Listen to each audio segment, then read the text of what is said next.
अस्सलामुअलैकुम, मैं हूं doctor Arifuddin, founder and CEO Think Young Consultants. मेरा यूट्यूब चैनल जो आप लोग देख रहे हैं वो प्रोजेक्ट और रिसर्च इनसाइट्स के बारे में है।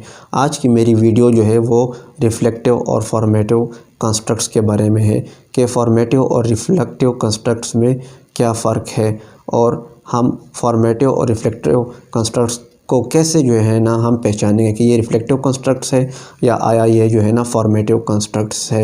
इसको मैंने काफ़ी डिटेल से आप दोस्तों के लिए एग्जांपल्स के साथ बयान किया है जो हम आगे चल के पावर पॉइंट स्लाइड में देखेंगे। आइए चलते हैं पावर पॉइंट स्लाइड की तरफ। रिफ्लेक्टिव और फॉर्मेटिव कंस्ट्रक्ट के डिफरेंस के बारे में हम बात कर रहे हैं कि रिफ्लेक्टिव और फॉर्मेटिव में क्या क्या फ़र्क है। सबसे पहले हम रिफ्लेक्टिव की बात करते हैं। Reflective as a rule of thumb, if items reflect that depict a construct, it is a reflective measurement. Reflective construct अपने आइटम्स या इंडिकेटर्स को रिफ्लेक्ट कर रहा होता है, इसी वजह से इसको रिफ्लेक्ट कंस्ट्रक्ट कहते हैं। जबकि फॉर्मेटिव कंस्ट्रक्ट के बारे में कहा जाता है कि items form build a construct, it is a formative construct. अगर जबकि फॉर्मेटिव जो है वो फॉर्म से निकला है, जिसका मतलब है इसके आइटम्स या इंडिकेटर्स इसको बनाते हैं, इसी वजह से इसको फॉर्मेटिव कंस्ट्रक्ट कहते हैं।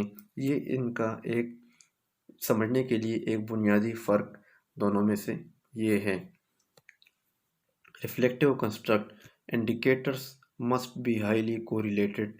इसके जो इंडिकेटर होते हैं रिफ्लेक्टिव के, वो आपस में उनका ताल्लुक बहुत ज़्यादा होता है और वो बहुत ही ज़्यादा कोरिलेटेड होते हैं। जबकि फॉर्मेटिव कंस्ट्रक्ट के indicators can have plus, negative और ज़ीरो कोरिलेटेड। इसके इंडिकेटर्स की कोरिलेशन की वैल्यू या पॉजिटिव या नेगेटिव और या ज़ीरो होती है। हम अगले इस पिक्स में देखते हैं कि रिफ्लेक्टिव और फॉर्मेटिव कंस्ट्रक्ट को अच्छी तरह समझने के लिए ये पिक्स आपके लिए एक अच्छी एग्जांपल है। इसमें हम देखते हैं कि सबसे पहले direction of causality is from construct to items. अगर हम रिफ्लेक्टिव को देखें तो इसमें कंस्ट्रक्ट से जो एरो हैं वो आइटम्स और इंडिकेटर्स की तरफ जा रहे हैं, जिसका मतलब है कि जो कैजुअलिटी का डायरेक्शन है वो कंस्ट्रक्ट टू आइटम की तरफ है। मतलब है कंस्ट्रक्ट जो है वो आइटम्स को रिफ्लेक्ट कर रहा है। दूसरी तरफ अगर हम देखें तो direction of causality is from item to construct. Item से जो एरो हैं वो कंस्ट्रक्ट की तरफ जा रहे हैं फॉर्मेटिव में। मतलब है आइटम जो है वो मिल के जो है वो कंस्ट्रक्ट को बना रहे हैं। रिफ्लेक्टिव कंस्ट्रक्ट में अगर हम बात करें इसके में तो the removal of an indicator does not change the essential nature of constructs. अगर रिफ्लेक्टिव कंस्ट्रक्ट में अगर कोई इंडिकेटर को हम रिमूव किए करें तो वो इसके कंस्ट्रक्ट की बुनियादी खासियत में कोई तब्दीली नहीं लाता। मतलब है वो सेम टू सेम ही रहता है अगर इसमें से हम कोई इंडिकेटर को रिमूव करते हैं। दूसरी तरफ अगर हम देखें omitting an indicator is removing A part of the construct. अगर हम फॉर्मेटिव कंस्ट्रक्ट में से किसी एक इंडिकेटर्स को ओमिट करें यानी ख़त्म करें तो वो ऐसा है जैसे हमने कंस्ट्रक्ट का एक पार्ट रिमूव कर दिया है और इस कंस्ट्रक्ट की बुनियादी खासियत में तब्दीली आ गई है। रिफ्लेक्टिव कंस्ट्रक्ट में जो है reflection items measure the same construct by asking similar types of question. Reflective item एक ही कंस्ट्रक्ट को मेजर करता है एक ही तरह के क्वेश्चन को बार बार पूछकर। जब हम रिफ्लेक्टिव कंस्ट्रक्ट में से एक आइटम को रिमूव करते हैं तो वो उसकी कंटेंट वैलिडिटी पर कोई असर नहीं डालता। When item removed will not affect the content validity of the reflective construct. दूसरी तरफ formative construct when item remove में affect the content validity. Formative construct में असरअंदाज होता है कंटेंट वैलिडिटी के ऊपर। फॉर एग्जांपल अगर हम देखें रिफ्लेक्टिव कंस्ट्रक्ट की एग्जांपल तो ऑर्गेनाइजेशनल परफॉर्मेंस को प्रोडक्टिविटी, प्रॉफिटेबिलिटी और मार्केट शेयर मेजर करते हैं। ये तीनों जो हैं मुख्तलिफ पहलू को बयान कर रहे हैं, जबकि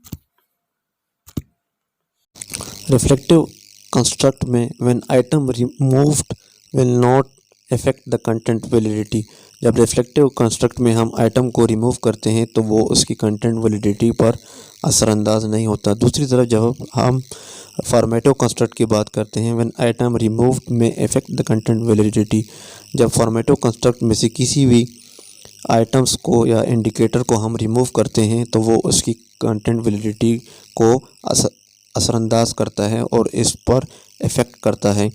हम एक एग्जांपल लेते हैं रिफ्लेक्टिव कंस्ट्रक्ट की ऑर्गेनाइजेशनल परफॉर्मेंस की, कि ऑर्गेनाइजेशनल परफॉर्मेंस एक कंस्ट्रक्ट है और उसको प्रोडक्टिविटी, प्रॉफिटेबिलिटी और मार्केट शेयर जो है वो मेजर कर रहे हैं। इनमें से हर एक जो है वो उसको रिफ़्लेक्ट कर रहा है, लेकिन मुख्तलिफ़ पहलू को बयान करके, और इन सब का कम्बिनेशन जो है वो ऑर्गेनाइजेशनल परफॉर्मेंस को रिफ़्लेक्ट करता है। दूसरी तरफ अगर हम फॉर्मेटिव कंस्ट्रक्ट की एग्जांपल लें तो उसमें for example social economic status is caused bye these three measures: education, income and occupational Prestige. Social economic status को तीन चीज़ें मेजर कर रही हैं, एक एजुकेशन है, दूसरा इनकम है और तीसरा ऑक्यूपेशनल प्रेस्टीज है। अगर हम इनमें से एक को भी इंक्रीज़ करते हैं तो वो इस सोशल इकोनॉमिक स्टेटस को इंक्रीज़ कर देगा। इसकी बजाय मतलब है कि हम अगर बाकी दोनों को चेंज ना भी करें और सिर्फ एक को भी चेंज कर दें तो वो सोशल इकोनॉमिक स्टेटस के अंदर जो है असरअंदाज होता है। आगे हम एक और एग्जांपल से इसको समझने की कोशिश करते हैं। हमारे पास रिफ्लेक्टिव मेजरमेंट मॉडल में एग्जांपल है सेटिस्फेक्शन की। हम सेटिस्फेक्शन को रिफ्लेक्टिव मेजरमेंट मॉडल में मेजर करने के लिए तीन आइटम्स हैं। पहला उसमें है आई अप्रिशिएट दिस होटल, दूसरा है I am looking forward staying in this hotel, I recommend this hotel to others. आप इसमें देख रहे हैं कि ये तीनों पॉइंट जो हैं वो सेटिस्फेक्शन जो कंस्ट्रक्ट है उसको रिफ़्लेक्ट कर रहे हैं। दूसरी जानिब हम देखते हैं फॉर्मेटिव मेजरमेंट मॉडल की एग्जांपल को। उसमें सेटिस्फेक्शन को तीन आइटम्स मेजर कर रहे हैं: the service is good, the personnel is friendly, the rooms are clean. ये तीनों इंडिकेटर जो हैं ये मिलकर सेटिस्फेक्शन को बना रहे हैं, फॉर्म कर रहे हैं। तो ये दोनों एग्जांपल हमें आसानी से रिफ्लेक्टिव और फॉर्मेटिव में फ़र्क बता रही हैं।